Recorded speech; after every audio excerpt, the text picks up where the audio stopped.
This is Bataan Broadcasting TV. Naglilingkod sa sambayan ng Bataenyo. Nagbabalik ang Dateline At Bataan. syempre, hindi natin makakalimutan ang programang ito ay atid sa atin ng ABG Group of Companies. Yes, no? ABG Driving School. Driving School. Nagsusupply din sila ng mga Fire fire extinguisher at yung mga may gusto magpalagay ng FDAS. FDAS, oo. Fire alarm, sprinkler, and so on. Nagko-crawl dyan yung numbers, yung hotlines ng ABG Enterprises. Oo. At meron silang driving school, yung mga gustong matutong mag-drive. Yes, Kasi na nila, nandyan lang sa may sa ilalim ng PWU. Yan, Sa oo. malapit sa Capitol Drive. Ha? Yan. Sa likod ng Greenwich. Yung pinakakanto niya ay Inasal. Hindi Yan na sa- inasal, Inasal. Inasal dyan sa may Capitol Drive. Oo, ha? oo. ABG Group. Siyempre, pag-aari ng ating mga bossing. Mercy Yes. Gonzales at Kuya Ray Gonzales. Gonzales. Hi, Yan. ma'am. Hi, sir. Okay. Yan. At tuloy tayo sa ating balitaan. Ate Sen, Yan, no? Meron tayong balitang maganda sa bayan ng Maribeles. good news yan. Oo, ito ay yung 2,410 mga benepisaryong Dami. Maribelenyo Oo. ng programa ng Tupad. Mhm. No? Umabot sa 2,410 ang mamamayang mga taga Maribeles, no, sambayan ng Maribeles na nag-benefit o naging benepisaryo ng programang Tupad o tulong panghanap buhay sa ating mga disadvantaged workers or displaced workers na ginanap sa APAP Sports Complex. Okay. Ang nasabing pamamahagi ng payout ng Tupad ay pinangunahan ni Congresswoman Gila Garcia. Oo. Kasama si Pusong Pinoy Party List Representative Jet Lisay. Isa pa rin Yes. masipag yan. At ang ating bukal na si Bukal Angel Sunga. Okay. At syempre, ang ating mayor no, sa bayan ng Maribeles. Masipag na, mabait pa. Oo, si Mayor AJ AJ Concepcion. Kasama siyempre yung mga peso, mga iba pang mga opisyales Mga department na head. concern sa DSWD sa nasabing payout, no? Ayon sa mga opisyal, no? Tinutukan nila ang nasabing programa ni Congresswoman Gila Garcia na trust to cash back. Naalala mo yon? Noon, mangukangan mga trust, magkakaroon ng mga environmental points, no?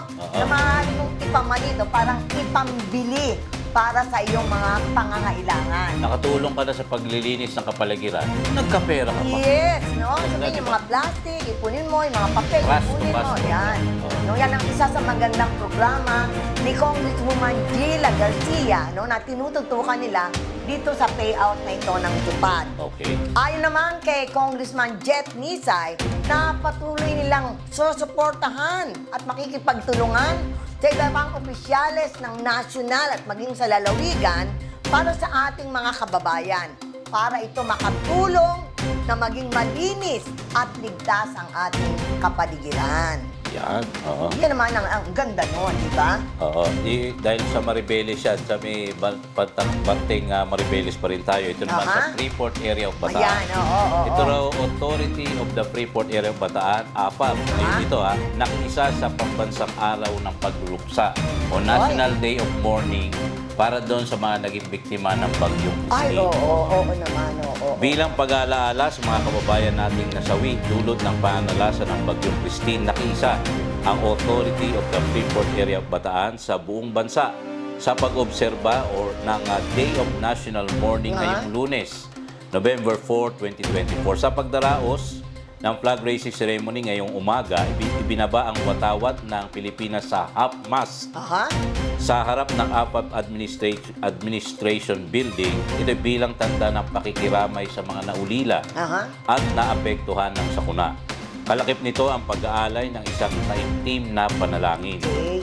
Mananatiling nakalahad ang watawat sa half-mast mula pagsikat hanggang paglubog ng araw ngayong araw na ito. Oo. Sa pinakauling ulat ng NDRRMC, umabot na sa 146. Alam ko, 150 na, Kuya Mike, Sa update nitong 146, ang bilang ng mga nasawi at tinatayang 8 milyong tao o mahigit 2 milyong pamilya ang naapektuhan ng hagupit ng bagyong Christine itong nagdaang Oktubre. Buti nga, hindi nag-landfall sa atin si Leon. Oo. Dahil kung hindi, madodouble ano tayo, double whammy. Nung nagkaroon, nung nanalasa ang bagyong Christine ay nasa Hong Kong tayo. Oo. Sister, oo. Oo, sabi nga ba't daw kami aalis ng bansa? Ang sinagot na lang namin kasi may bagyo. Oo, kasi Hindi po nagbabagyo namin. yan eh. So Joke nakikiisa lang rin. yun, oo. Nakikiisa rin po ang Dateline Oo, Bataan. Dateline Bataan, At sa ang Bataan nangyari. Broadcasting TV. Oo, sa Yan sa mga National Day of nangyari Mourning yan ngayong araw na sa ito. sitwasyon, lalo na sa bandang Bicol region. At yung namumong bagyo na naman ngayon, Yan, ako po. sana ay huwag nang manalasa ng kasing Oo, lakas. grabe, grabe. Pero, alam mo, asahan natin na hindi po pahina ang bagyo. Oo. Palakas ng palakas ang Sabi nga may intensity niyan. dalawa, tatlo pa eh. No, dahil Tapos, nga masanay na tayo, no? Tayo laging naghahanda. Naman. Yes. Akala natin ganun lang ang magiging baha, ganun lang ang magiging bagyo.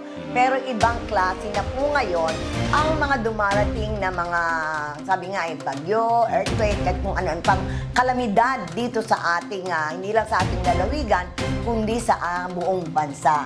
No? Maging sa buong mundo, di ba? Yes, Yung mga oo, dating hindi hindi na binabaha. oo. Even developed countries. Yes, hindi oo, na oo. At eto pa ang isang balita. Okay. Dahil sabi natin, daluyong. Eto ay surge to 2030. Daluyong sa darating na 2030. 2030. No? Advance yan, ha? Oo. Dumalo si Congressman Abet Garcia sa ginanap na Asia Pacific Ministerial on Disaster Risk Reduction na ayon kay Kong Abet ay binigyang diin ang kahalagahan ng pagbabahagi ng impormasyon sa pagitan ng iba't ibang ahensya at pribadong sektor ng gobyerno para maging epektibo ang mga programa ng pamahalaan. Okay. Isa sa tinalakay ayon kay Kong Abet ay yung nangyaring Project Transform Project dito Transform. sa lalawigan ng Bataan na pinangunahan ni DNR Secretary Maria Antonia Yulo Loizaga, Secretary ng DNR, na tumalakay sa sustainability at resilience programs ng probinsya. Sabi ni Kong Abet, gaya umano ng tema na Surge to 2030, layon umano nito na mapalawig ang kooperasyon, mapadili ang pagbibigay ng impormasyon at pagwastong paggamit ng teknolohiya tulad ng AI, at mapalakas ang kapasidad ng bansa. AI, Artificial Intelligence. Oo. Kaya kasi ngayon, kailangan mag-adapt na tayo sa makabagong teknolohiya. Ayaw nyo man o hindi, any bahagi na ng ating buhay. Oo. Kaya kasama na po yan sa pagiging moderno o modernisasyon ng lahat ng aspeto ng Ating pamumuhay. buhay, oo. Yan. Panghuli sa ating news update, nagkaroon ng seminar ukol sa agritourism Uy, at edible landscaping at ito inilahad sa mga Hermoseño. Uy, ganda Sinagawa yan, nitong October 29, 2024 ang isang seminar ukol sa agritourism at edible landscaping. Ito ay para sa mga residente ng Hermosa. Ang programang ito ay pinangunahan ng lokal na pamahalaan ng Hermosa katuwang ang Municipal Agriculture Office, Ina ng Hermosa, mga punong barangay at mga magsasaka mula sa iba't ibang asosasyon sa naturang bayan. Ang Bataan Peninsula State University o BPSU ay naging mahalagang katuwang sa nasabing proyekto.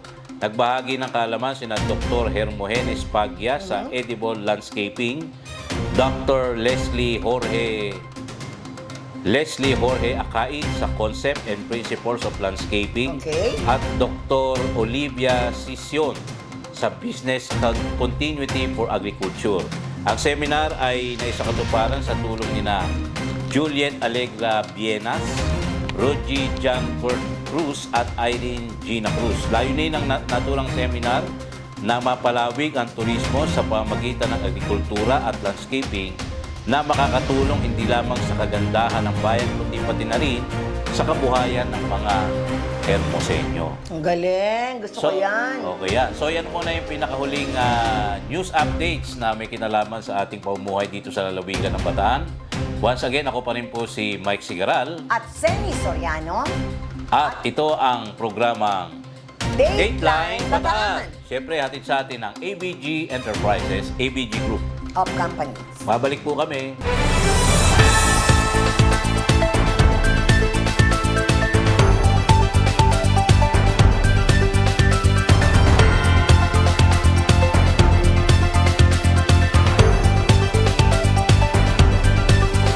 This is Bataan Broadcasting TV. Naglilingkod sa sambayanang Bataenyo.